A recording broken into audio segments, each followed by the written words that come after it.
In the name of Allah, most gracious, most merciful. Ladies and gentlemen, Assalamu alaikum. Good evening to all of you. I hope you are in good health and doing well amid this COVID-19 pandemic. I am Mr. Saiful Islam, lecturer, Department of Finance and Banking, National University, Bangladesh, as a host of this conference on behalf of professional academia. I welcome you all to our today's international web conference on qualitative research importance in decision making. In this very good evening, we are here with a galaxy of intellectuals of the world to discuss the qualitative research and its importance in decision making in the business world. Before we dive into the technical session of the conference, it would be great if we introduce today's resource person to you. Ladies and gentlemen, I'm really privileged and honored to introduce our distinguished guests in the panel of today's conference. They are from USA, Canada, Malaysia, Brunei, India, and Bangladesh.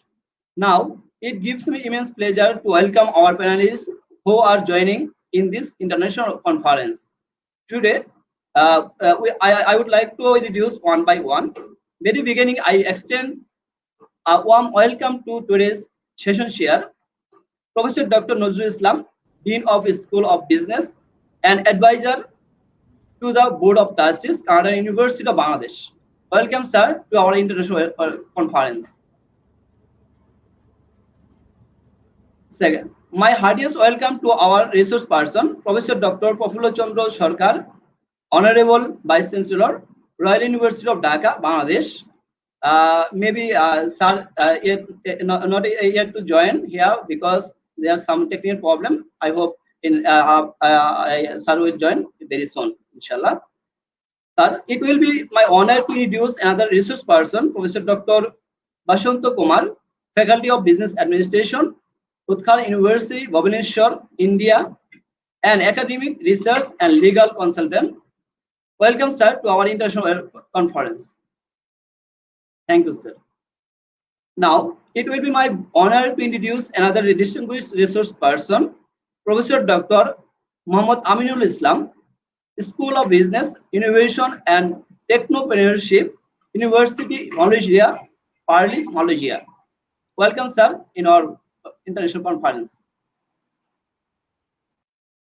Now, the next distinguished person will honor us with his presence as a resource person, Dr. Muhammad Sajidul Rahman, Assistant Professor of Information System and Computer Science and Director of Placement Service, School of Business, Emporia State University, Emporia, Kansas, USA. Welcome, sir, in our international conference.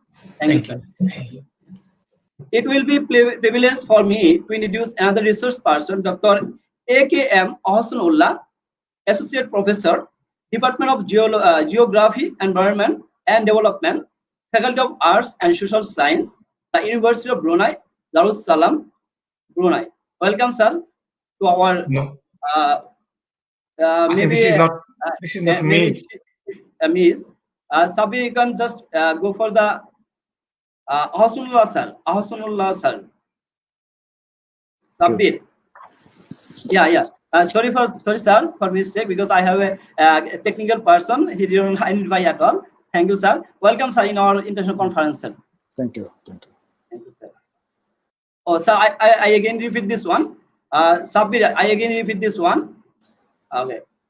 It will be very privileged for me to introduce another resource person, Dr. A.K.M. Ahsanullah, Associate Professor, Department of Geography, Environment and Development, Faculty of Arts and Social Science, the University of Brunei, Darussalam, Brunei. Welcome, sir. Thank you. Last but not the least of our another distinguished resource person, Dr. A.K.M. Mominul Haq Talukdar, Postdoctoral Fellow, Peter B. Gustafson School of Business, University of Victoria, Canada. Welcome, sir, in our international conference. Thank you, sir. A very warm welcome to all the distinguished dignitaries and resource persons from various prestigious universities, participants and viewers across the globe. Before going to dive into our technical session, I want to give a brief introduction of our today's international conference. Due to COVID-19, the education sector had been facing huge problems like other sectors. Many researchers have shifted their way of conducting research from face-to-face to online. The International Web Conference on Qualitative Research Importance in Decision Making is an academic event that aims to bring together researchers, academics, and professionals promoting their knowledge and discussion of knowledge and new perspective as well as innovation of the field of qualitative research. The growing success of research is an important indicator of multidisciplinary and committed as well as involved community in the context of qualitative research. Today, conference will cover the all important areas of qualitative research such as an overview of qualitative research and importance of qualitative research in decision making, difference between qualitative and quantitative research, methods for and procedure for conducting focus group discussion, methods and procedure for conducting in-depth interview, methods and procedure for conducting project techniques, and methods and technique of qualitative data analysis. Ladies and gentlemen, I'm really honored that we have 8 distinguished guests with us on the panel to share their expertise on qualitative research. Now, moving on towards the technical session, I cordially invite to all of you to join our live program and give your constructive feedback through our comment box via the given Facebook page link. Now, we are entering the technical session. The technical session will be chaired by Professor Dr. Nazrul sir. With no further delay, it gives me immense pleasure to call upon our eminent professor and researcher, our beloved Professor Dr. Nazrul sir. He is now Dean of School of Business and Advisor of Board of Trustees, Canada University of Bangladesh. I request Professor Dr. Nazrul sir take over the technical session. Thank you, sir. Sir, can you hear me? Okay. Thank you. Thank you all of you. And today we shall have our international web conference on qualitative research importance in decision making. Now, as Professor Prabhulo Chandra Sarkar, Honorable Vice Chancellor of Royal University of Dhaka, he is facing technical difficulty. So we are starting this conference with Professor Dr. Basant Kumar. Professor Basant Kumar, he is a senior professor, Faculty of Business Administration, Utkal University, Bhubaneswar, India. And also he is academic research and legal consultant. So Professor Basant Kumar will speak on the importance of qualitative research in decision making, and also give a touch between the difference between qualitative and quantitative research. Professor Basant Kumar.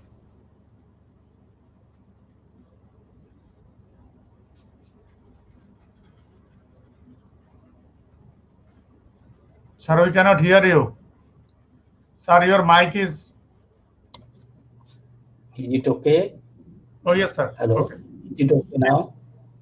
All right. Is it okay now? Yes, sir. Okay, thank you. Please bear with me. I have some throat problem. Anyway, I will manage. I welcome you all.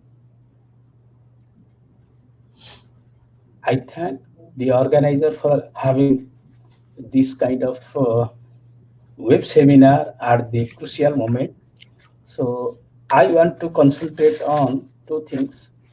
We talk about decision making, and being academicians, when we focus on decision making, how we decide, how we arrive at decision making, right? So Yeah. I am unable to link my share screen.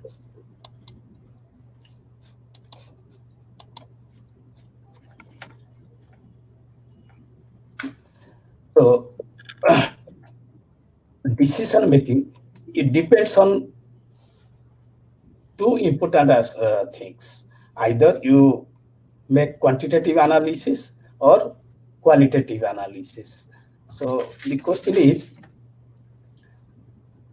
people always think that quantitative research and qualitative research both are opposite. But qualitative research here, one more important aspect deals with, it is with micro level and for social interactions. When we talk of decision making with qualitative methods, there may be many people say 6 types, 7 types, or 8 types, 5 types. But my experience, my review suggests that we have 4 group of qualitative methods. One is key informant method, then focus group, then in-depth interviews, and Delphi method. Dr. Saiful, can you run my PPT? Then what is that qualitative research? Qualitative research is the type of research that looks into issues of human behavior, relations, perception to understand social patterns and trends. The strength of qualitative research is its capability of scrutinizing the dynamic, complex, and interactive phenomena of decision-making process. So here question is, the qualitative research investigates why and how of human behavior, not only what, where, and when.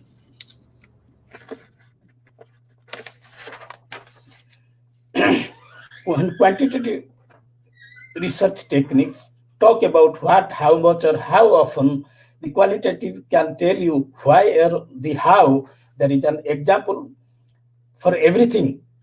When we go for the methods, particularly quantitative methods, we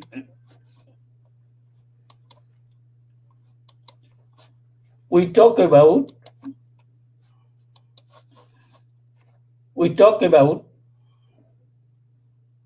numbers only.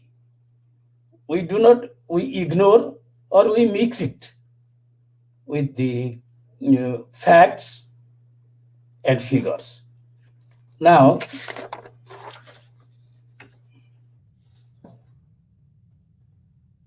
the qualitative methods you have broadly, this is based on my experience, participant observations, is appropriate for collecting data on naturally occurring behaviors in their usual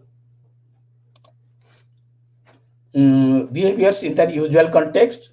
The second one is in-depth interviews are optimal for collecting data on individuals' personal histories, perspective, and experiences, particularly when sensitive topics are being explored. Next is focus group are effective in eliciting data on the cultural norms of group and in generating broad interviews of issues of concern to the cultural group or subgroup represented.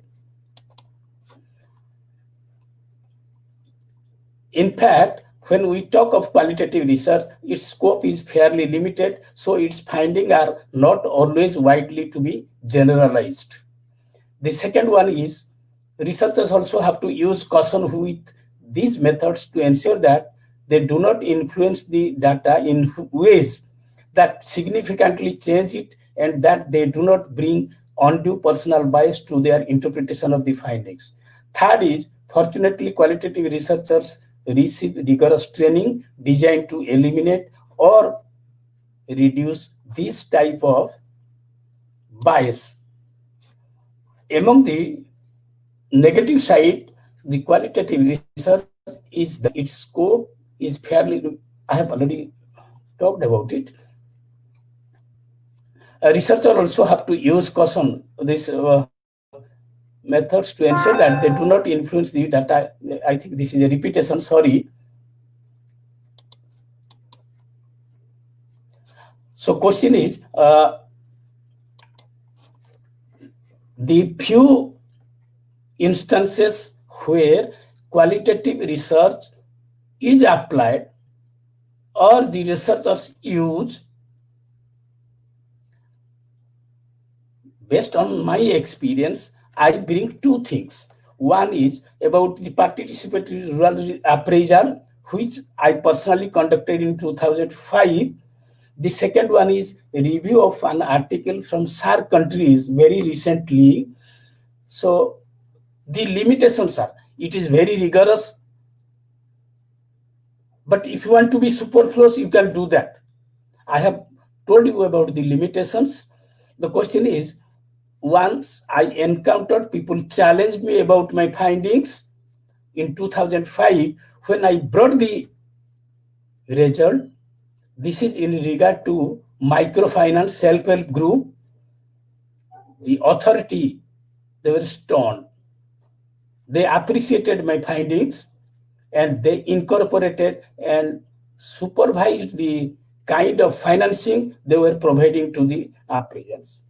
So question is, the qualitative research is more whether this group or that group or any method that you want to employ, particularly it is the non-government organizations.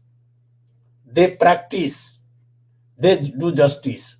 The second group is the judiciary, the medical community. They go with the qualitative research to find out the accuracy of the result. So my caution is, qualitative method is better than quantitative method when inquiring into strategic decision making process, because it can grasp the dynamic nature of decision making.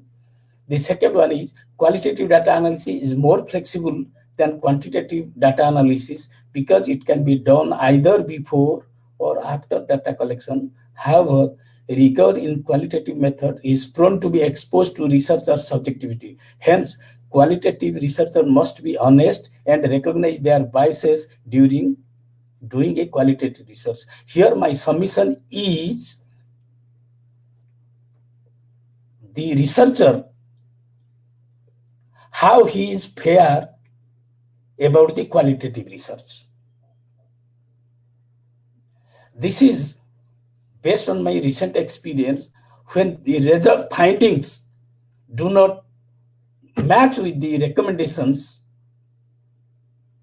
I found there is something wrong with the qualitative research methods adopted by the researcher. So my submission is, the qualitative researcher must be honest. To what extent you will be honest or I will be honest, it depends on. I cannot quantify it, but I fairly expect that one must be honest and one must recognize their biases during doing a qualitative research. Now, earlier in 2005, I was doing manual evaluation, spreadsheet, calculations, this, that, but now so for everything software is available. How do you justify when you go for a decision making, particularly the NGO sector? And I think Bangladesh is much advanced in microfinance and other such social sector for the rural upliftment. So this qualitative research is most beneficial, or people who are undertaking such kind of research for their PhD or postdoctoral or any other kind of research, they must look to it, they must examine, and they must bring out accurate result to a possible extent and submit to the appropriate authority. I'm sorry, I have some throat problem. I have tried to justify that. Thank you very much. Thank you, the organizer. For detailing the qualitative research technique, and in your discussions, you have mentioned that yes, qualitative research is sometimes better than quantitative research. Such as in a dynamic situation, qualitative research in making decision, qualitative research is better than quantitative research. Technique is better than quantitative technique. And also, you have mentioned that for making a strategic decision, qualitative research is better. However, it needs honesty. Honesty is important here, because honesty and unbiasedness of the researcher can only ensure the real result. Thank you, sir, for sharing your experience regarding qualitative research with us. Thank you, sir. You also mentioned that in your research, you used PRA, Participated Rural Appraisal, and also reviewed number of articles from SAARC countries, and you have from your experience, you found that qualitative research is extensively used in making decision, and which is sometimes better and takes short time to make the decisions. Thank you, sir, for sharing your valuable thoughts. Dear viewers, now we are going to um, uh, request Professor Dr. MD Aminul Islam. Professor Aminul Islam is Professor, School of Business, Innovation and Technopreneurship, University Malaysia, Perlis, Malaysia. And Professor Aminul Islam will speak on methods for and procedures for conducting focused group discussions, FGD, which is a popular technique of qualitative research. Professor Aminul Islam. Assalamu alaikum and very good evening. First of all, I would like to express my gratitude to the organizers for inviting me to this international web conference. I would like to also thank all the participants as well as the speakers for joining this online conference, web conference. Well, in our life at business situation or even in personal life, actually we always do conduct qualitative research. When we are making a decision, even at the family level, when you sit down with our wife and kids and we are discussing on issues and finally making a decision, actually we are conducting a qualitative research. When we are sitting in an office room and conducting a meeting, discussing the colleagues on issues and finding out a solution to a problem, we are actually conducting a qualitative research. When we are reviewing the past meeting minutes and then finding out some clues to make a decision on the current problem, then again, we are actually conducting a qualitative research. So the importance of qualitative research is definitely there. I don't think there's any need for us to express that from personal life until the office as well as even our national, international life. The importance of qualitative research is there, and the practice is always there. Every day, every moment, actually, we are conducting qualitative research, and we are making decisions based on that. I'd like to basically let me show the screen with you. Okay, share. Can you see my screen now?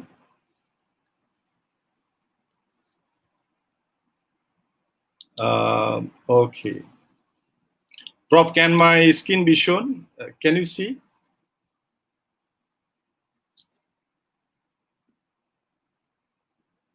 Well, basically, I would like to put emphasis on the research. Basically, when we do conduct research, it is done based on a problem, identified research problem. It doesn't matter whether it's a qualitative research or quantitative research. It is done based on an identified problem that needs a solution. But again, the emphasis or the focus point is research might be organized. There must be some specific objective, and there must be a systematic process in finding out solution to a problem. Qualitative research is basically an array of techniques which seeks to describe, decode, translate, and comes to terms with the meaning of a certain phenomena that we face in our life. Now, coming to focus group basically is a small group. In certain situation, when we collect the quantitative data are basically past data. That may not be sometimes useful to make a decision on the current phenomena that we have.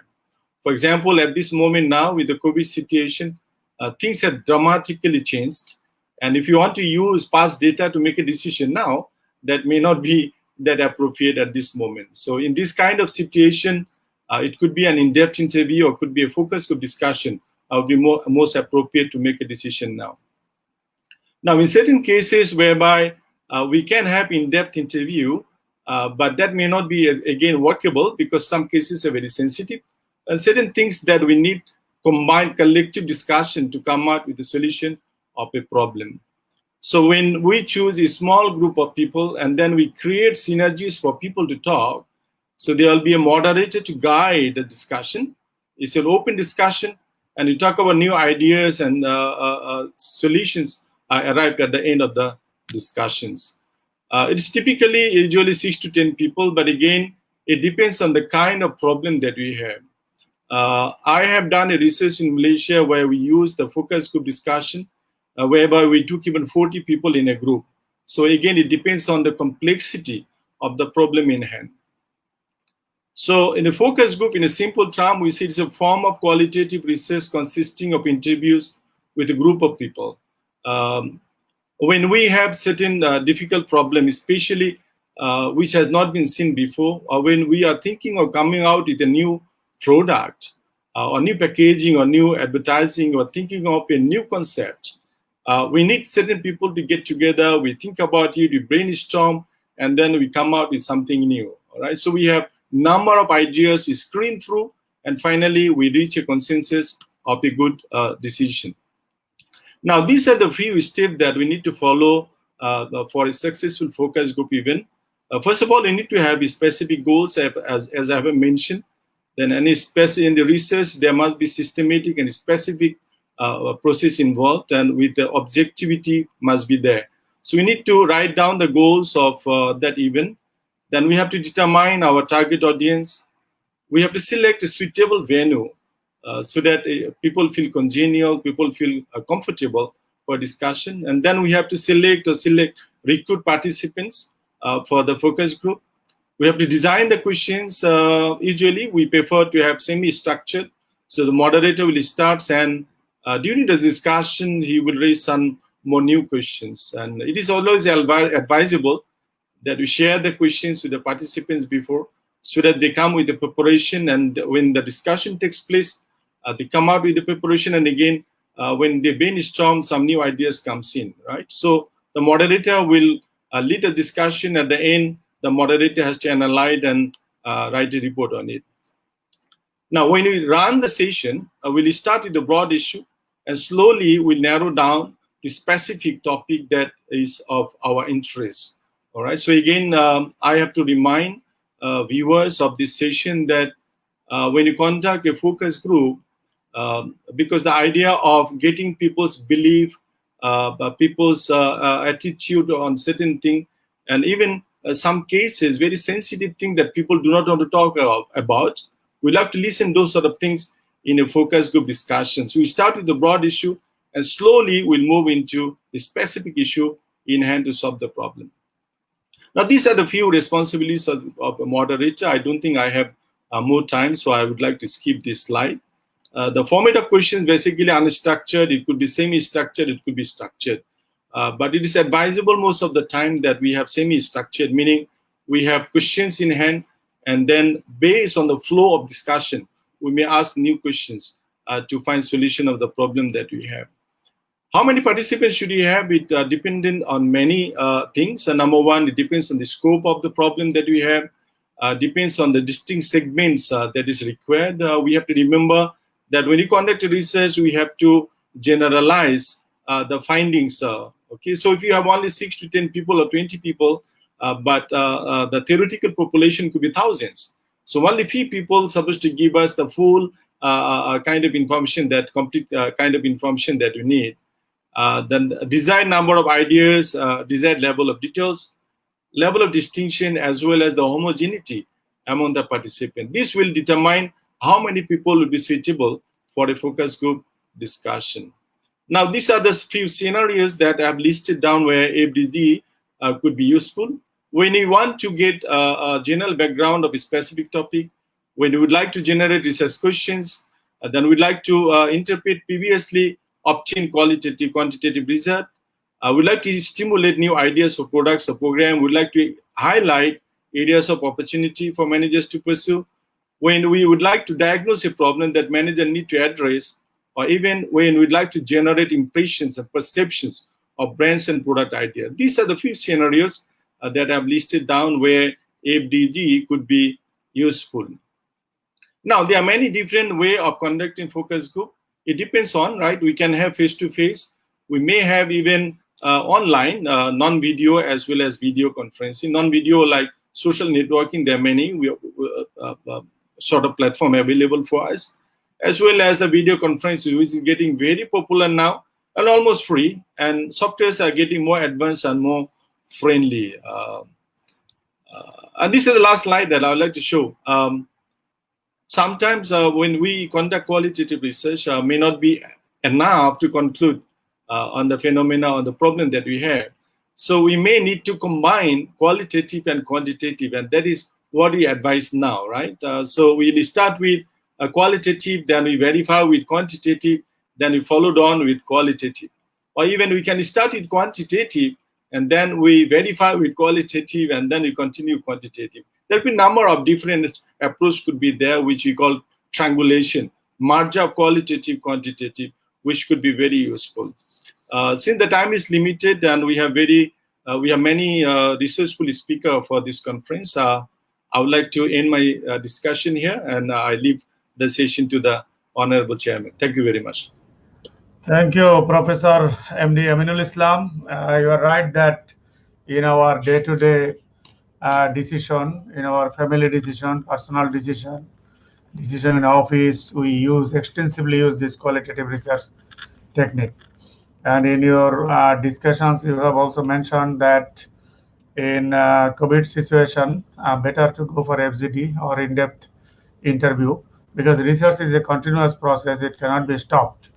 Rather, so that this research technique can be useful at this moment. You have also mentioned in your discussions different steps involved in FGD, procedures, moderator's responsibility, question of hierarchy, question format, and you advise semi-structured format is advisable, number of participants in the group, then when focus group is more appropriate, online focus group, and triangulation research, that means combination of qualitative and quantitative research.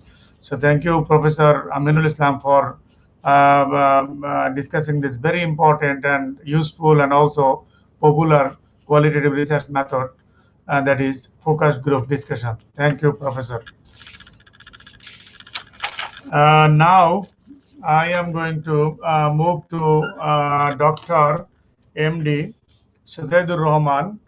Dr. Shazidur Rahman is an assistant professor of information systems and computer science and director of placement services, School of Business, Emporia State University, Emporia, Kansas. And Dr. Shazidur Rahman will speak on the methods and procedures for conducting in-depth interviews. Dr. Shazidur Rahman. Assalamualaikum. Thank you very much, Dr. Nazrul Islam.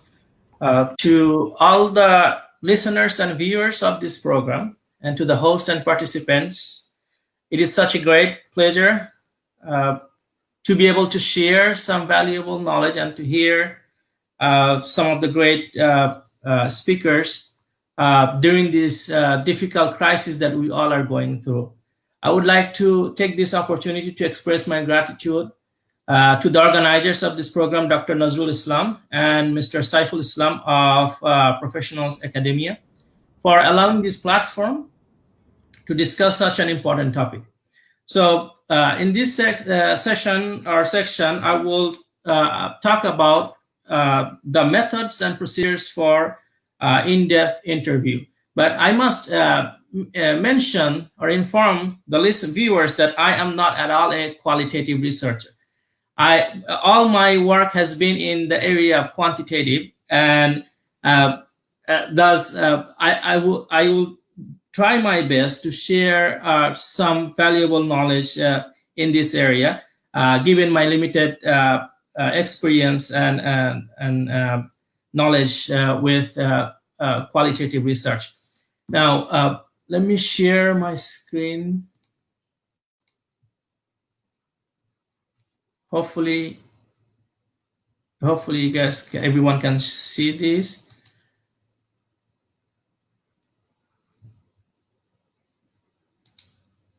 Okay, so I have broken my talk into three sections. First, I will talk about the importance of using interviews in qualitative research. Then I will talk about different types of interviews. And then I will discuss the procedures of conducting these interviews. Now, first, why should we use interviews for our research? Now, qualitative research methods, such as interviews, oftentimes help us to collect richer set of data. That may not be possible if we use a quantitative research method, such as survey. Quantitative research methods like surveys, they lack details from the participants, or details of the stories that they want to convey to us.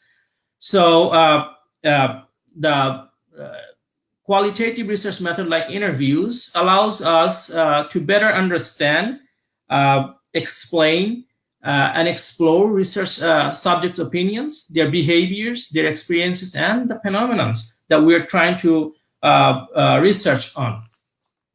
Now, using interviews, we can probe deeply about the experiences that participants are going through, their behavior, their feelings about that topic that we're trying to explore. So interviews oftentimes allow us to get a better choice for collecting data, given that if you have the time and the resources that you can dedicate for your interview research. Whether we know it or not, but the fact of the matter is that the interview technique is one of the most common format of data collection in qualitative research. So it is indeed a very useful method, and it allows us with a greater depth of data, richer content of information from our participants. Now, let's talk about different types of interviews. There are primarily three different types of interviews: unstructured, semi-structured, and structured. Now, today I want to talk about just the first two, unstructured and semi-structured, because the structured interviews oftentimes leads to quantitative data rather than qualitative data. So it is preferable that we choose between the unstructured and semi-structured interview. Now, what is unstructured interview? Unstructured interviews, they resembles conversations rather than the real interview type of setup, because you try to because there is no set of questions, predefined set of questions that the interviewer plans. So you try to open the floor to the interviewees. Now the goal is to try to let them talk on our focus on the topic that they feel that are important and relevant to the discussion. So during the unstructured interview, interviewer generates a set of unplanned questions as on the fly during the interview. This is a very open kind of situations where there is just conversations between the interviewer and interview, and you let the discussion flow as you talk on the topic, or one topic to the another. Now, the semi-structured interview, which is much more controlled environment, where respondents are required to answer predefined and open-ended questions. So the interviewer has a checklist of topic and the areas that they want to discuss. Questions are more open-ended rather than, unlike the very structured questions. So there is an opportunity for the interviewer or interviewee to express their thoughts related to the topic. So the intention for this kind of interviews is to let the participants talk freely on the points that they feel important related to the topic. And finally, on the questions, there is no particular order for the questions. Rather, the conversation develops, or the interviewee asks the questions as the conversation develops. So hopefully that was a good differentiation between the unstructured and structured type of interviews. Now, let me talk about the procedures of how to conduct these interviews. Now, before we do any interviews, whether it's structured or unstructured, it is very important for us to establish the research purpose. Not having a clear research purpose is going to lead us to a wrong direction, or can lead us to a wrong direction as we develop these interview questions and conduct these interviews. So it is very important for us to first to have a clear purpose of our research. Then once we have the purpose of the research, then we need to establish a clear purpose for the interview. What are we trying to achieve from these interviews? What is the goal? What type of data am I going to collect? So having a clear purpose is also very important, and always it is good to make sure that the purpose of the interview supports the purpose of the research. Then we should also have a clear information about how we are going to conduct this interview.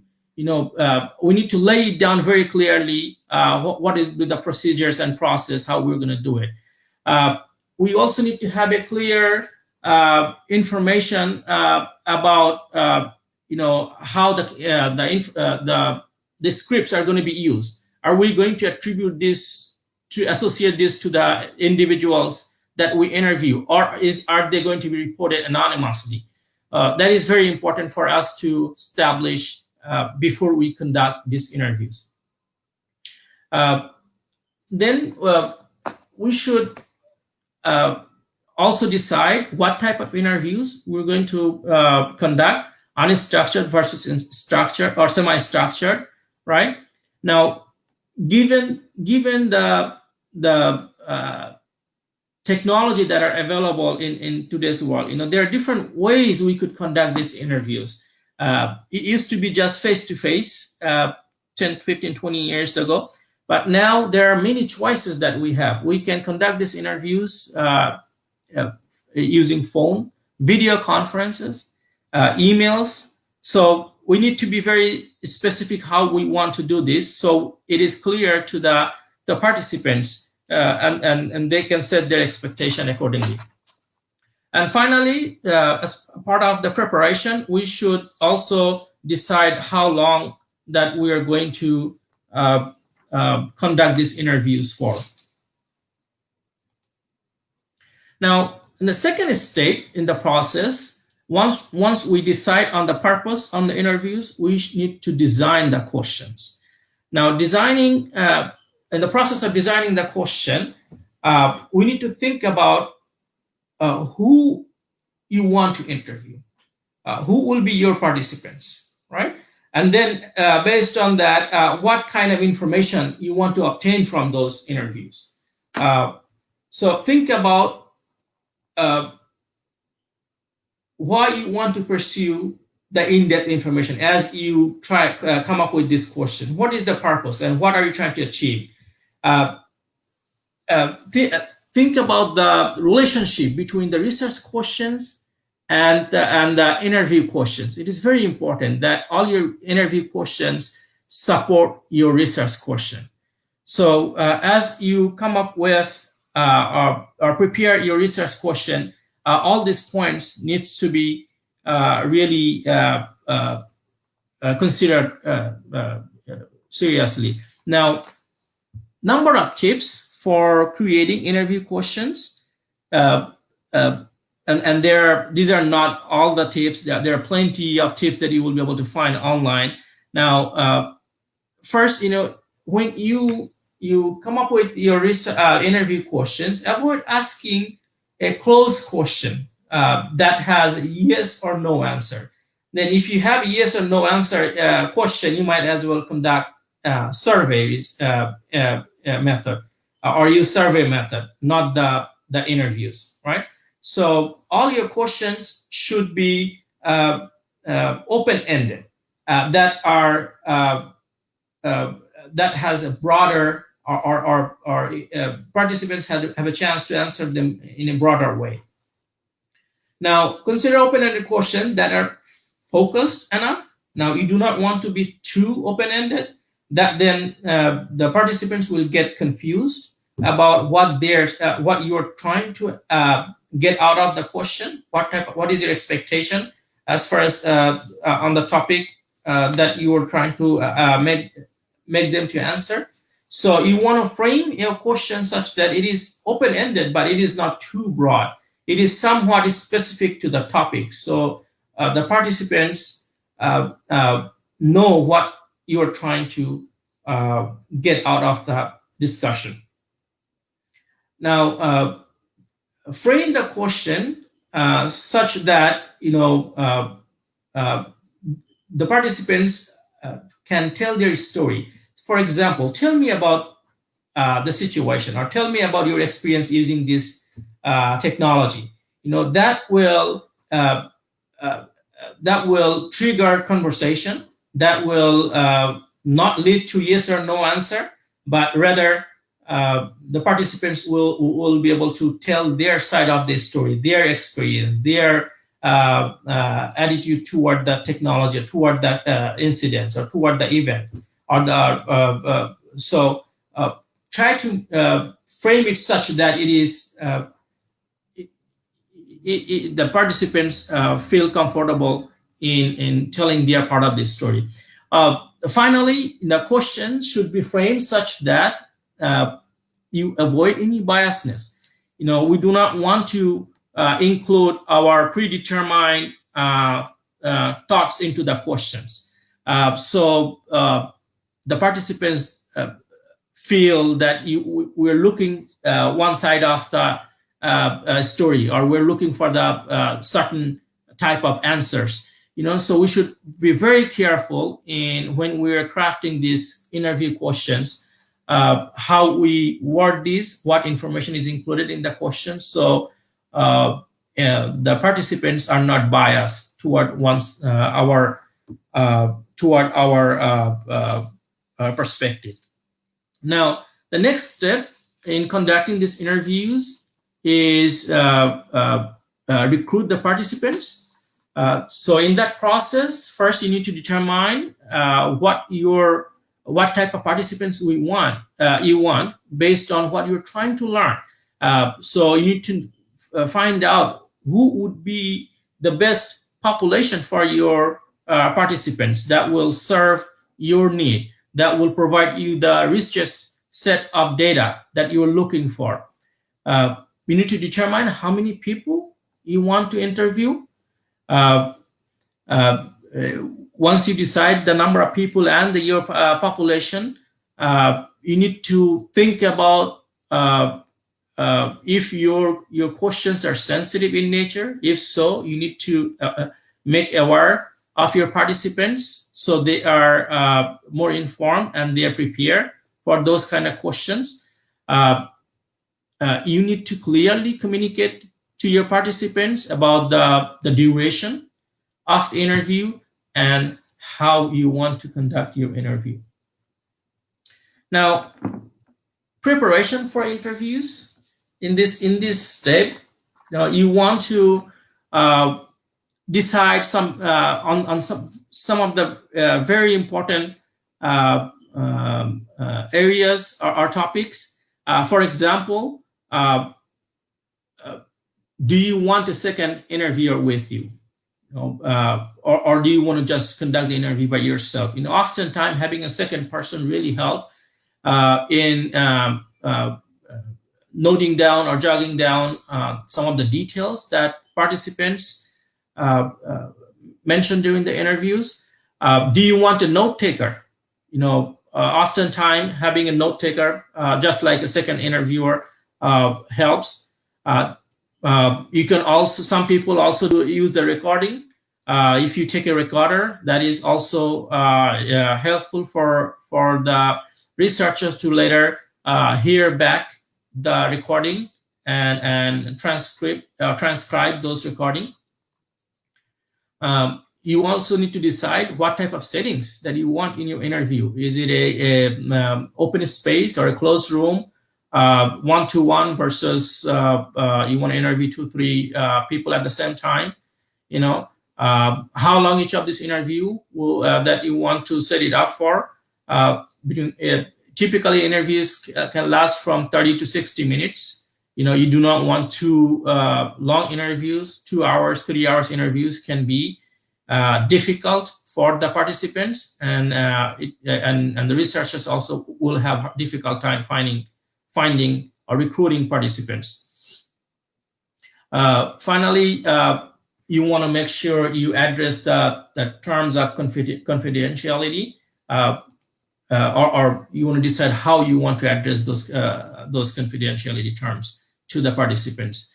Finally, that you want to conduct the interviews. As you conduct the interviews, try to make sure the participants feel relaxed and comfortable. Information from them, as much information, details from them. So if they do not feel relaxed and comfortable, they may not be willing to give you the information that you're looking for your research. Start the interview with a small talk to make them feel comfortable at the beginning. You want to ask one question at a time. You want to stay with a predefined set of questions, because you want to ask the same questions for every participant. That way you can really make use of those data. If you have missing information for certain questions, it may be difficult for you to analyze those data and make good use of your interviews. So you want to ask the same question. It doesn't have to be same order, but make sure you get the answers to the same questions from all participants. Now, at the end of the interview, you want to summarize the points that have been discussed, and ask the interviewer if what you have summarized is more or less correct of their version of the story, or their opinion, or their fact that they mentioned during the interview. So you have the right understanding as the participants relate to you. Finally, after the interview, you want to immediately transcribe your data to make sure you get all the details noted down or flashed out from the interviews. Oftentimes, sitting right after the interview and transcribe the scripts help you to focus on some of the details that you may have missed during the interview. So if you let it sit for too long, then you may not be able to recall back some of the conversations, and you may miss out on important details. Now, there are some good resources online. For example, Harvard University's sociology department has really good details about conducting interviews or different strategies to conduct interviews. So I suggest if anyone is more interested in this topic or want to get more details, explore this website. And there are quite a few others. University of Chicago has a very good source as well. There are one more source that I thought was really useful. I think Appalachia State University. They also have a very good guide on conducting interviews. So hopefully this will help you to design and develop your interviews and interview questions, and help you with your qualitative research, in interview research. Thank you. With that, I would like to hand over to Dr. Nazrul Islam. Sayyidul Rahman for detailed discussions on in-depth interview, and you have mentioned the importance, uses, types, procedures of in-depth interview. And you are right that in-depth interview can allow us to collect richer data. And when we can use rich data, we can make the best decision. You have also mentioned in your discussions that this in-depth interview can help us to better understand, explain, explore the research subject. That means in-depth analysis, in-depth understanding can be there in this in-depth interview. And another area you mentioned that it can also elicit the stories. So when the situation demands in-depth elaboration or explanations, or dig into the subject matter or problem, then this in-depth interview definitely will be useful for those decision makers and for those researchers. Thank you, Dr. Shazidur Rahman, for connecting from USA, from Empire State University. Please be with us. There are some questions from the audience. Now I am going to request Dr.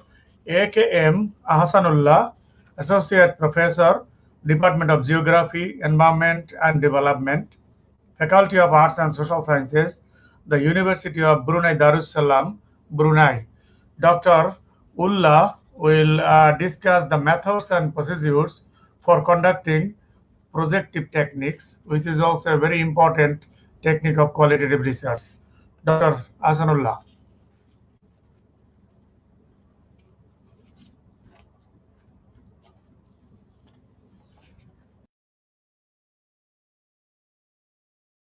Hasanullah, can you please on your mic? Perhaps your mic is muted. Can I be heard now? Can I be heard now? Can you hear me now? Can you hear me now? I can't hear anything from anyone.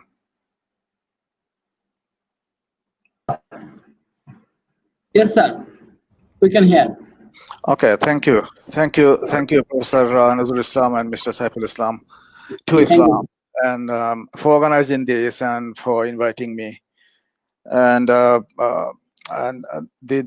subtopic that I have been assigned, like methods and procedures for conducting projective techniques. And actually, I understand from some of my recent reading that projective technique is basically a subjectivist approach, actually, in qualitative research, and this is primarily used for research in psychology, and then it came into the research of market research. And I am neither from psychology nor from market research, but though Professor Nazrul Islam knows very well when I am there, why I am there. But since I appreciate qualitative research, so let me share a few things. And I don't have what is that, a PowerPoint, and let me just summarize a bit that what I had, bit of things that I had read in a couple of days about this, and fundamentally I have some I have some reservations about making decisions based on qualitative research. I mean, yes, we can make decisions, and you can go for making decisions for, or but for a small scale. I mean, at micro level, but for macro level, we can make decisions based on that, because this lacks seriously lacks the representations. I'm sure you know about this and more than I do. But the thing is, like, but I understand that this is the projective techniques are used into the qualitative research to uncover the participants' hidden thoughts, and it's a very important and very difficult task. In fact, it's not that easy to decipher, to dig out the hidden thoughts of a participant. And these techniques, like I said, is basically from the field of psychology. Then it came into the field of market research, and my understanding is there are so many techniques, so many subtext techniques under this projective techniques, and it depends on which particular one you're going to use. Depends on your subject. It means depends on who are your respondents, who are your subjects, who you are going to research on, who are the people. So it depends on that, obviously. But the thing is, I found it like applying this kind of technique is extremely challenging, and perhaps it's not challenging to those who are doing the market research and those who are doing this research on psychological issues. But as a layman in psychology or business research, I found it's very, very, very very difficult in some senses, because it says like these techniques are used to obtain deep understanding of emotional needs and barriers, the motivations. So these are the things. It's actually is very, very important. It's very important, but at the same time, it's very, very difficult, because it is sometimes it's called, like, if I can correctly remember, it's called like it is indirect interviewing methods, which enable sample responses to project their views, beliefs, and feelings into the third party or into some task situations, and is a kind of to sense the perspective, to understand the heart, to understand the personality task. So it's extremely difficult thing, but I'm not saying that is undoable. Of course, people are doing this, people are using this kind of thing, but from my field, this is inextricably complex, and is sometimes is insurmountable. I said, but I'm not going into that. What I want to I wanted to highlight the challenges that the researchers may go through if they go for these techniques. But I came across. I'm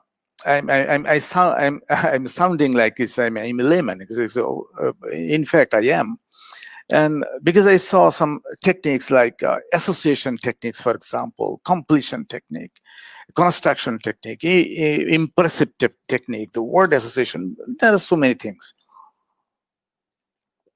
But I picked only three to go a bit deep into that. One is free word associations. And this is a kind of test. It's one of the most fascinating psychological assessments. It is based on the data that that my subconscious is sometimes capable of controlling conscious will. You see, it's like the researcher must, the problem is that the researcher who is researching on these issues must analyze the psychological, physical, emotional responses. When the test is done, they will then interpret together with all the words gathered. And it seems, I'm sure the Professor Nazrul can explain after I'm done with this. It means, but I must thank you for giving me this kind of thing. I would never know that this is one subsections of qualitative research could be that complex. And like the challenges that I said, I wanted to highlight the challenge, because it's for the free word association technique. This is for those who are impatient, for those who don't have sufficient word vocabularies, those who are forgetful, and for them. And if they are the target people, if they are the sample people, it will be very, very difficult for them to respond to the question. And also that and in doing research in the field, and I found that respondents do not want to tax their brain for my research. Now, why should they do? And because Islam, we are going to give a lot of burden, psychological burden, as it takes a lot of time, because it's like you are interviewing like for a job, sometimes like that. And this is how actually why these days the what is that called, the ethical issues came into being, into place, because we can really emburden with this kind of task. And in analyzing, in making comments, Professor Nazrul Islam can elaborate a bit on that, so enlighten me a bit. But that is a good thing for me to learn. And the other one is a sentence completion test. It's like, again, a test of like a admission test, like is a really is an academic test. It doesn't sound like a research method. So it means in order for the researchers to choose the researcher, choose the respondents, it might be very difficult as well. So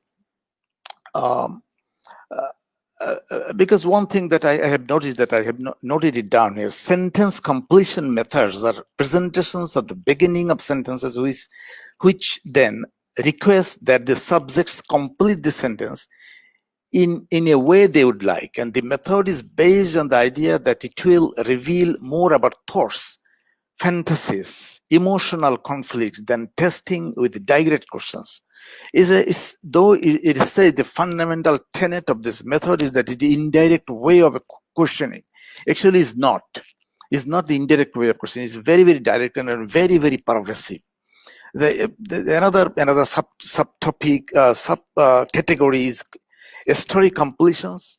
I'm not going to that, but I thought the cartoon completion test, that is another interesting, because there are so many. I just picked these three. That in the cartoon technique, the respondents is shown a comic strip like cartoon with two characters in a conversation, and while the speech of one character is shown in his or her balloon, the other balloon is empty. The respondent is asked to assume the role of the other person and fill the empty balloon with a specific kind of character or whatever.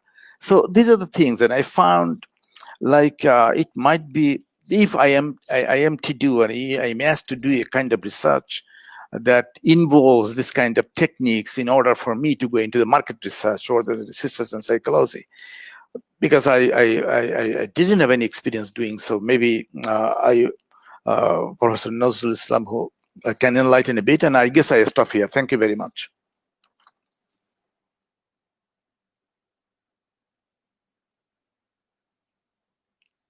And indirect and subjective method of qualitative research. You are very correct that qualitative techniques are indirect and unstructured methods of investigation, which has been developed by the psychologists, and use projection of respondents for inferring about underlying motives, urges, or intentions that cannot be secured through direct questioning.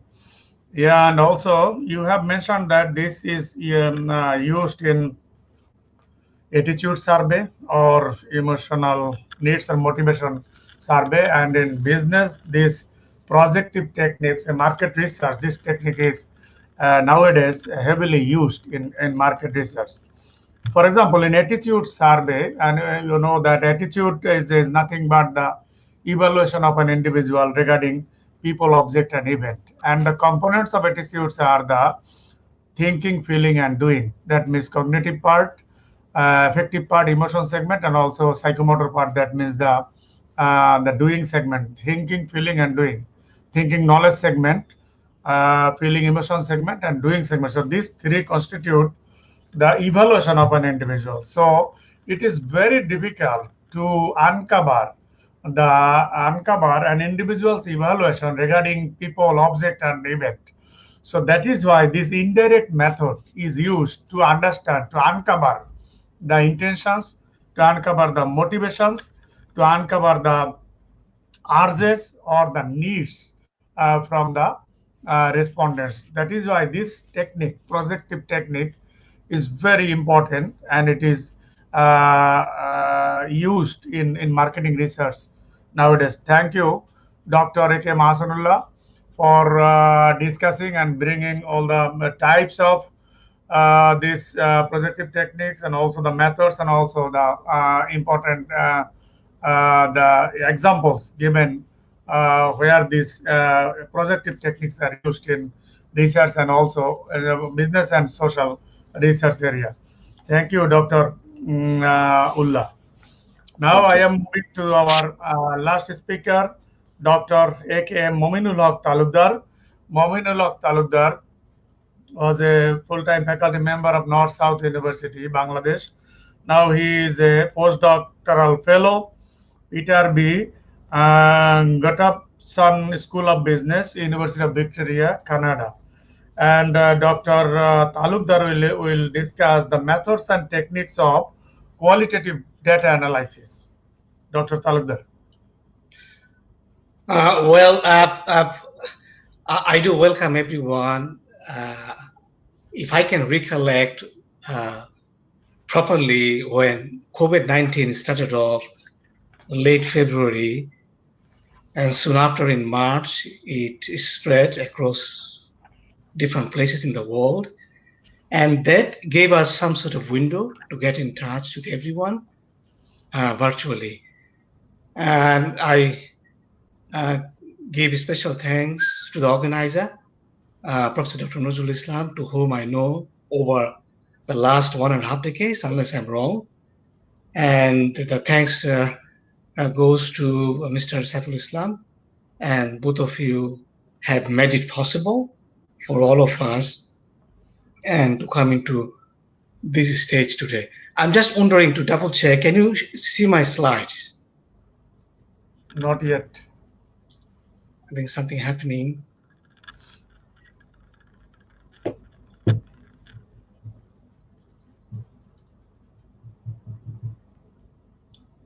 Can you see them now? Not yet. Yeah, Saiful, can you please give me a favor? If you can on the slides. Just go to the screen share, then you will find out the second step, Windows share. Screen share. Yes, sir, got it. You got it? Okay. Yes.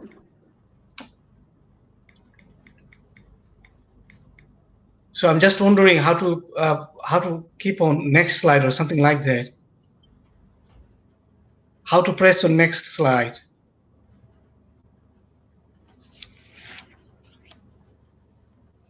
So first of all, you have to open the documents PPT. Then you go for the share screen. Then it will be easy for you to find out the document. Yeah, just a second, please.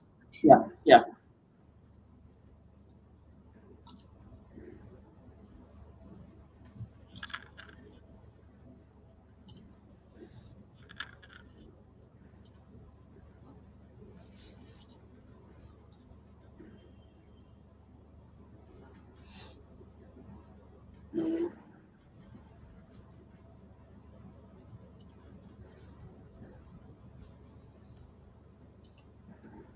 I cannot see the slide so that I can, I can click on. Is there any way you can show the slide?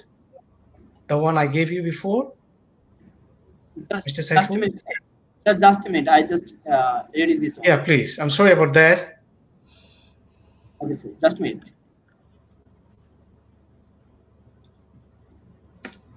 Sir, can I share? Yeah, sure. Yeah, this I'm saying. If you can, please. Just stop your screen share, then I can share easily. Yeah, I've already stopped from my side. Yes.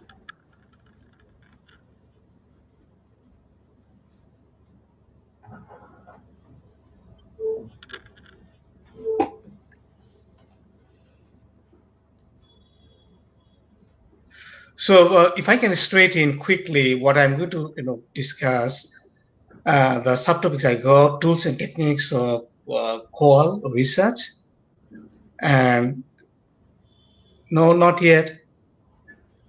So just a minute. I'm just trying to.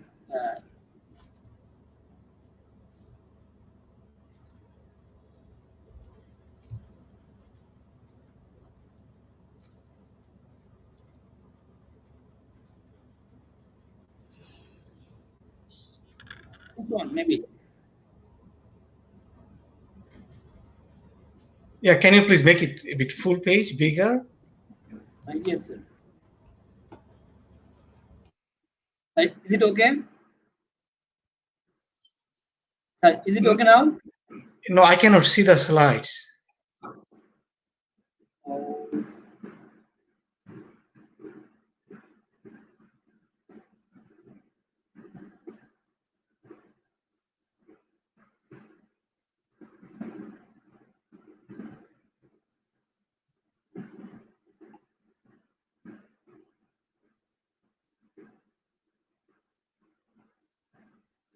Sir, now is it okay?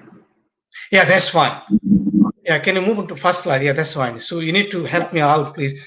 So looking at the topic, as you can see, I just talked about methods and techniques of qual data analysis. Can you move on to the next slide, please? Yes, sir.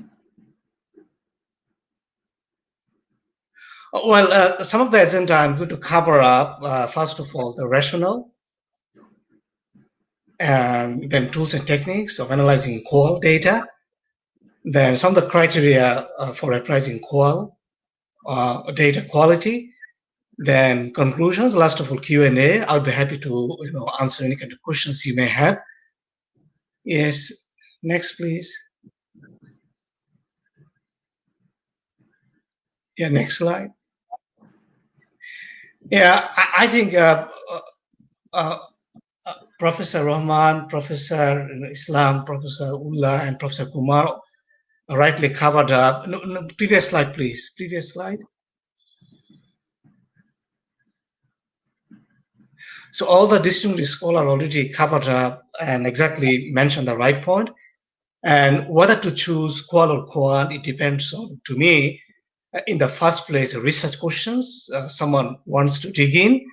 And second of all, it also depends on aim and objective of the study, which is very important. And second of all, we cannot just avoid, or on the other hand, you would say, not just simply to gloss over that we need to consider the time and budget and availability of both together. At the same time, we also need to consider different factors, what we are expecting from our informant or potential respondents. So before starting off qual study or qual research, so these are the things if we can bear in mind, I think that might be a good job. Yes, next please. Now there are a bunch of issues. If you look at the table, as you can see, this particular table comes up with 4 different columns. The first one, what are the different types of analysis? We have number of types of analysis, and when it comes to qual data research, and looking at second column, you can see the types of data, what kind of data we are talking about, how does it work, and last of all, I'll try to give some examples. So let's start with first one. You can see thematic analysis, which is very popular. And my previous scholars already covered up interviews they talked about, and also focus groups. Now, how does it work? And it covers up themes and common, which is common. And once we get our data in hand, and certainly when it comes to thematic analysis, we're not going to do any kind of priori, sort of, model or thinking. So we cannot, sort of think about our model beforehand. So whatever model might come up, that depends on our, data, our, participants or respondents' opinion. So what could be the example? 4 or 5 years ago, I conducted research work based on mixed method. And certainly you all know mixed method does cover up, different sequences, but I did apply sequential qual. So as a matter of fact, sequential qual essentially entails, as you know, that first of all, it should start with qual study, given that we don't know that much about any subject matter. Then it follows the quant, data collection procedure. So my experience is, and my topic was basically on work-life balances. I did study in Australia, especially in the service sector. So there I did interview. I had, recorded the interview and while, maintaining the protocol, as you know. So that is some kind of example in relation to thematic analysis. Second of all, content analysis, which is essentially talks about, as you can see, the media representations, if you will, the newspapers, and also it covers our policy documents. And how does it work? Again, the recording, and which covers sort of themes, words, and everything. Now, what would be the example? I had a sort of media interview 4 or 5 years ago, and that was also took place in Australia. The interview's topic was basically workplace flexibility. As you know, due to COVID-19, I think we have been working virtually for a certain time, if not for a long time. Then one of the questions came up, is it possible that we can work 4 days or 3 days rather than 5 days? At the same time, we can, maintain 40 hours, working per week. So from that point of view, when I had an interview with the, journalist, and she was trying to dig out what's happening in terms of flexibility, time flexibility. And last of all, what I say to the journalist, look, is there any way we can make it 4 days? And given that we don't need to work, 7 days of 7 days, because if you look at, across cities in different places of the world, let's say city of Dhaka, and one of the problems we are facing since dates back, the traffic rush or traffic jam. So how about working 3 days or 4 days rather than going to the workplace 5 days? So that could be one way, I did come up with some kind of content analysis. Next, framework analysis that develop interviews and focus groups, if you will. And how does it work? This is more structured and types of thematic analysis. And one of the propensity to focus, this kind of analysis is basically it complies top-down approach rather than bottom-up approach. Now, how does it work? Think about policy making across the country. And like I can tell you, women's empowerment or poverty alleviations. As a matter of fact, we need to discuss, we need to have interview with people working in the top level management so that we can have informations, we can have data from there. And based on the informations, we can come up with decision-making process. Yeah, next, please. So moving on to number 4, if you will, discourse analysis we had. And how does that work? It covers up written text and sort of spoken languages. So, and that explores certainly how things are said, not just what. So it explores how rather than what.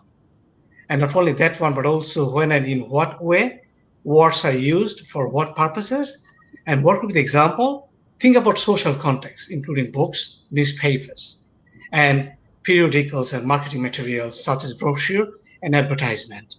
So these are the things oftentimes we are doing, and those can be done through discourse analysis.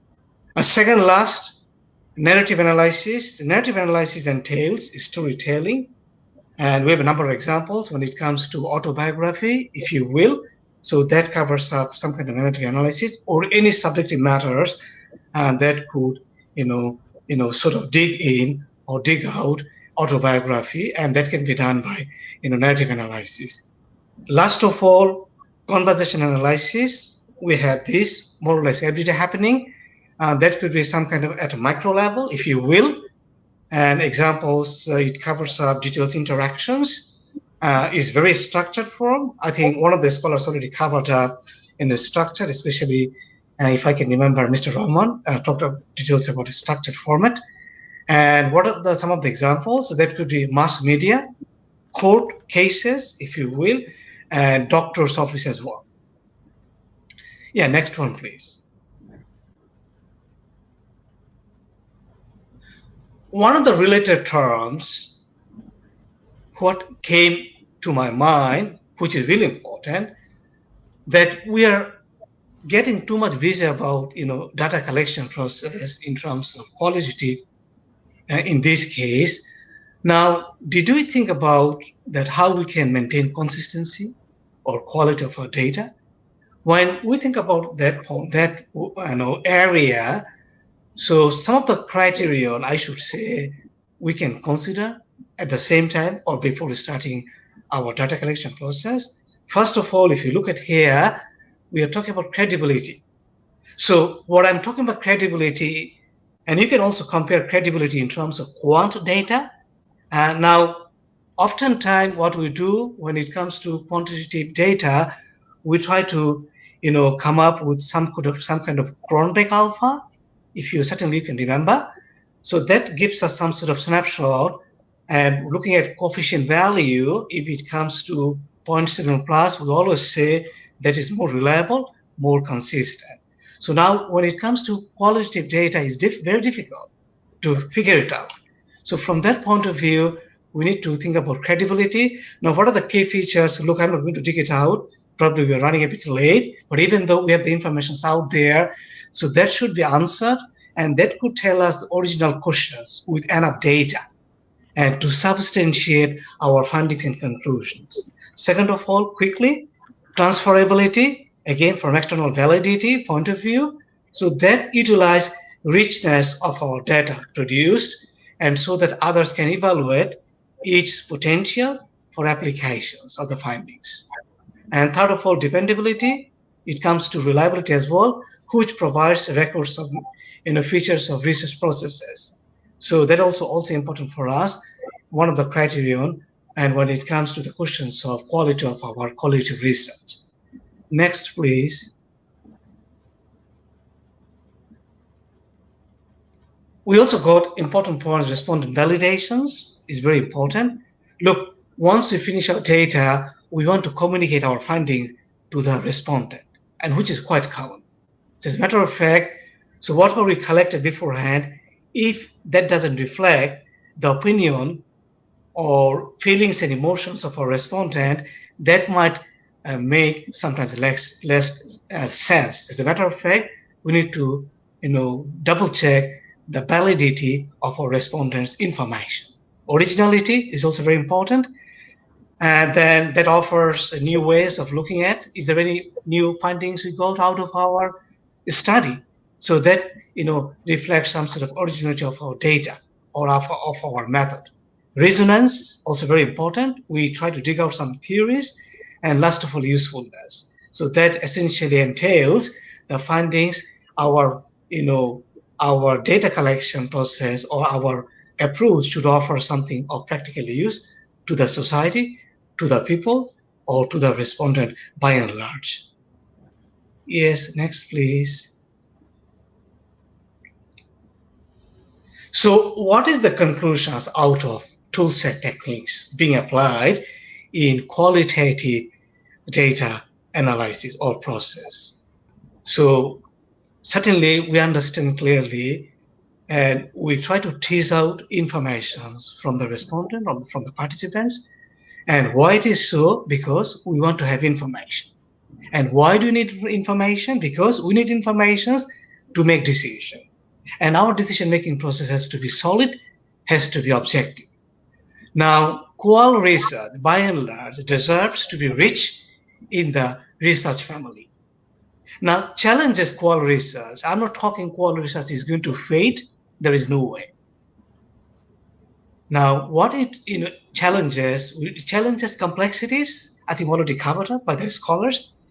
and it talks about that quant methodologies, sometimes tend to, undermine the attempt and try to, sort of eliminate the importance of qual study, which we don't agree, certainly, by and large.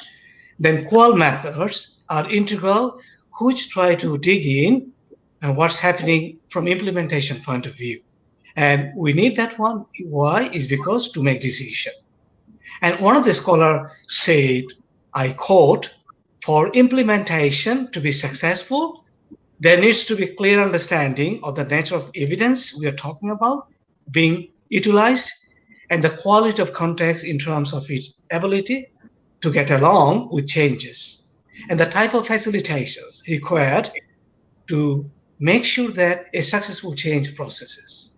So last of all, what we are talking, if we want to make our decision-making process, successful, solid, and sustainable, we have to rely on qualitative data analysis.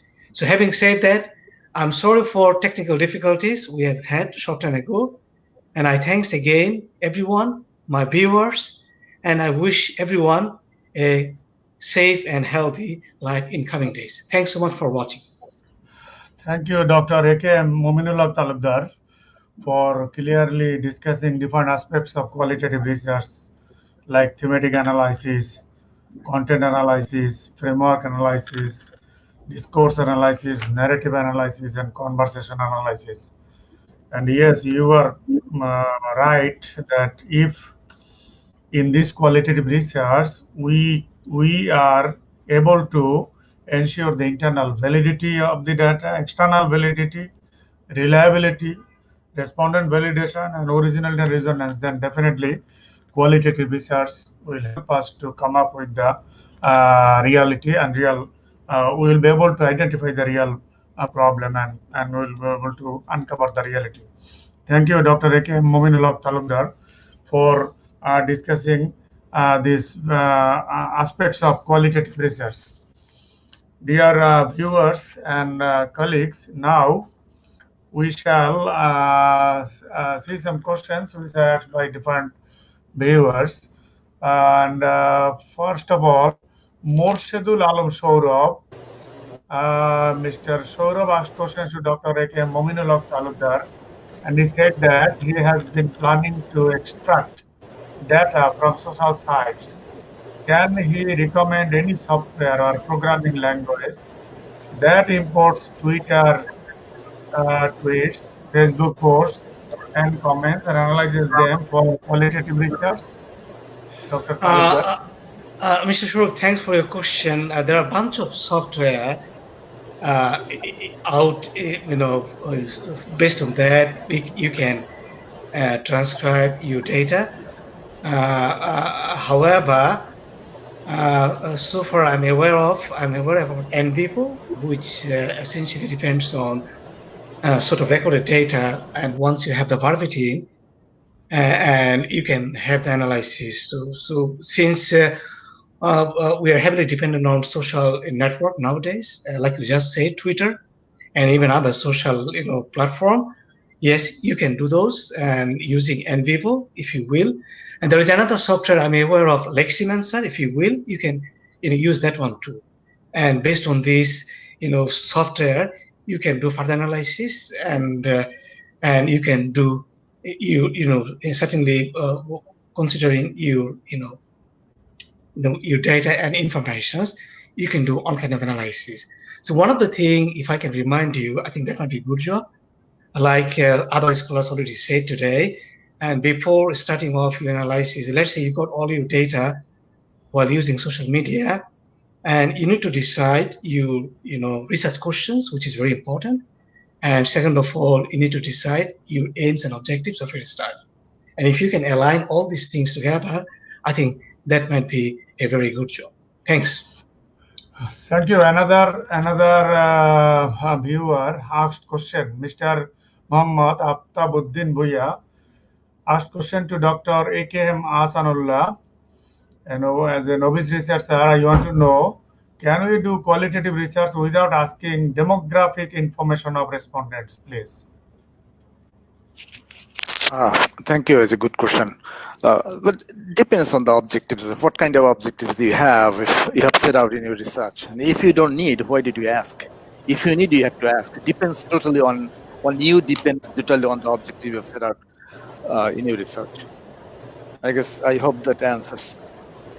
Okay, now I would like to draw the attention of Professor Dr. M.D. Int'l Islam to answer the question asked by Farha Nawaz.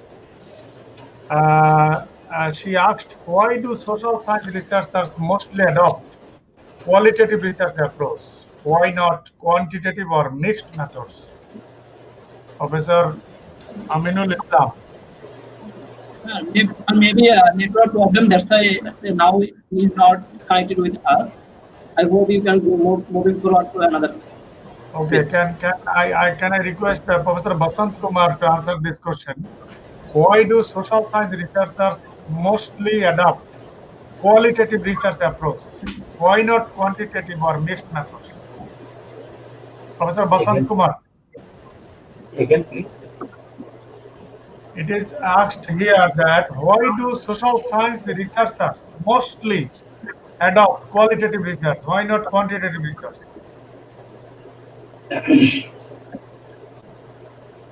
Social science is a very broader subject, but let us confine to specific area where qualitative research is more used, like medical science. Doctor is testing a patient using a drug, or NGO funding agency launching a project. After 5 months or 1 year, the project, what is the development?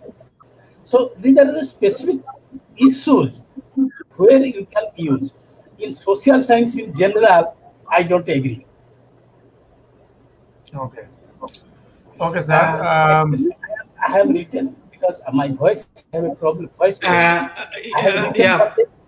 have referred one software. Recently, I examined a paper for review. She used Atlas TI software, and she used qualitative method, content analysis. Can anyone highlight this? Thank you, sir. Thank you, sir, for your for answering this important question. I would like to draw the attention of Dr. Sajidur Rahman. Dr. Sajidur Rahman discussed in detail the methods and procedures for conducting in-depth interviews. Here, would you like to add anything regarding this qualitative research in social research, and also how does it different from quantitative research, as you extensively conducted quantitative research? What is your analysis regarding the difference between these two? Sure. So as we heard from various speakers that qualitative research are primarily used to collect data with more content that are rich in details, right? Whereas quantitative research, you just want to have it get answers to the set of very specific questions, like how many times do you use computer every day, right?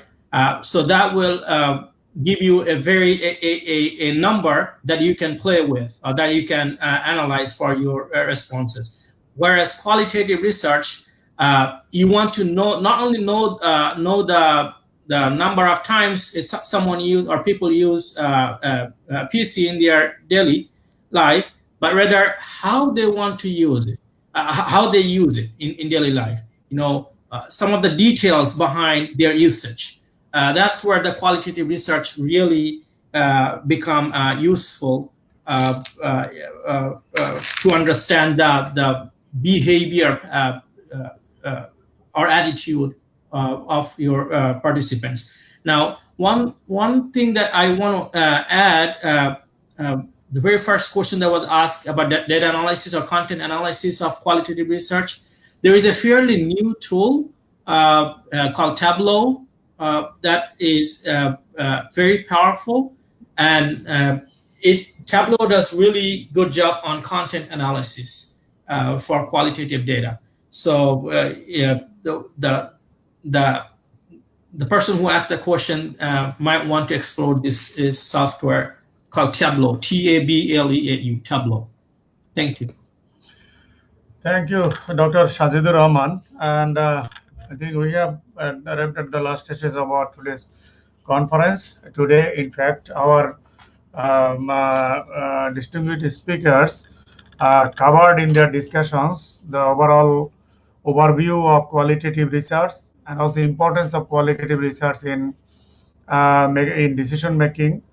Professor Basant Kumar, he rightly focused on this importance of qualitative research in decision making, which is extensively used in private by the private communities for better understanding the problems, and also the medical communities he mentioned. He also mentioned that in making a strategic decision and in a dynamic situation, this research is important. And also Professor Aminul Islam, Dr. Aminul Islam, he discussed in depth the focus group discussions, which is really needed in our day-to-day life, in our family life, in our office life. And he really focused on the procedures and steps involved in these focus group discussions, and which is very popular in business research, focus group discussion. And then Dr. Shazidur Rahman rightly discussed in-depth interviews. He focused on the importance of in-depth interview, types and procedures of in-depth interview for better understanding the subject. And also he mentioned that if you would like to elicit or uncover the stories or would like to go in depth, then this in-depth interview will be useful for the researchers. And Dr. Hasanullah, aka Hasanullah, he discussed in depth the projective techniques, different types of techniques like sentence completion, word association, then cartoon techniques, a lot of techniques which are categorized under projective techniques. And he correctly mentioned that yes, when there are many things we need to uncover, but we cannot uncover those things by asking direct questions. So in that case, we need to ask indirect questions. We need to follow the indirect methods like institute survey or motivation or motives or something like this. In that case, we can use these projective techniques, and positive techniques will be useful for those situations. And Dr. A.K. Mominullah Talukdar identified a very important aspects and summarized, I should say, that qualitative research basically includes thematic analysis, content analysis, framework analysis, discourse analysis, narrative and conversation analysis. And he also emphasized that if we can ensure the validity, internal and external validity, reliability and respondent validation, we can ensure, then definitely the findings of this research will be useful for us to make the decision. So dear viewers, from the discussions we can it is evident that qualitative research is not only used in solving the social problems, it is also used by the existing businesses and also by the new businesses to identify the initial branding, product testing, and gaining insight into their potential consumers. So the quality research is a day-to-day research. It is our informal research, and it is heavily used in the private sector research. And when the situation is complicated, and when the situation is very difficult to uncover, then this qualitative research becomes important. This qualitative research we can use in our for solving our problem and making the decision. So, dear colleagues, I would like to extend my cordial thanks to Professor Dr. Prof. Chandra Sarkar, although Honorable Vice Chancellor, Royal University of Dhaka, who could not attend this program, but he wanted to speak on the importance of qualitative research in decision making because of technical difficulty. And I would like to also extend my thanks to Professor Dr. Basant Kumar, who is connected from India, Utkal University, Bhubaneswar, India. Thank you, sir, for connecting with us and for sharing your valuable thoughts with the viewers and audience. Professor Dr. Aminul Islam, connected from Malaysia. I would like to extend my thanks for in-depth analysis on FZD, popularly known as FZD focus group discussions, which are used especially in business, and you are working in entrepreneurship innovation school, so you are the experts of this area. So thank you for sharing your experience and detailing this FZD to the audience. Dr. Shazidur Rahman, although you mentioned that you are not in quantitative side, but we are not in qualitative expert of qualitative research, but you made an excellent analysis in in-depth interview. Thank you for your in-depth interview analysis. Thank you, Dr. Shazidur Rahman. Dr. A.K. Mahasanullah, connected from Brunei. Thank you for positive technique and bringing the issues in front of the audience and viewers, and I should say the researchers, potential researchers, who can think about these projective techniques, which are indirect, because everything you cannot uncover by asking direct questions. So this introducing this very important technique in front of this audience. And Dr. Mominul Haq Talukdar, yes, thank you for I should say the summing up the qualitative research aspects by saying thematic, content, framework, discourse, narrative, and conversation of these aspects of qualitative research. So,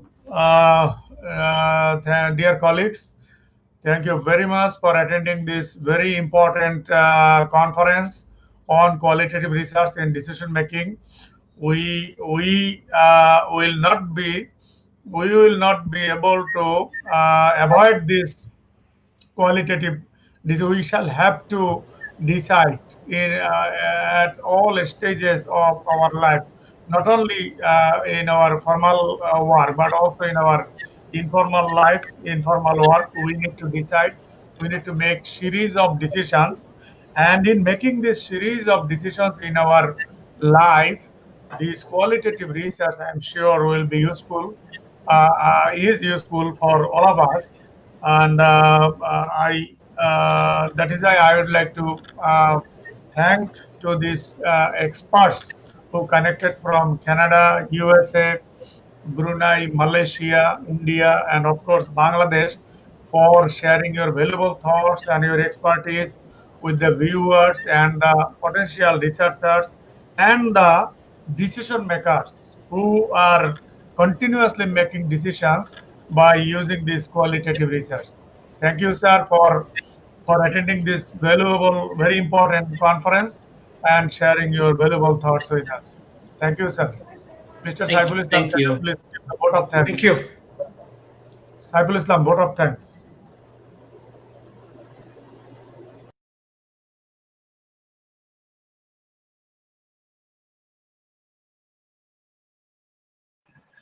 Unmute, please, Bhaiya. Unmute, please. Thank you. Thank you so much. Thank you so much, sir, for your cordial cooperation as well as very in-depth discussion on this matter. Now we are in valedictory session.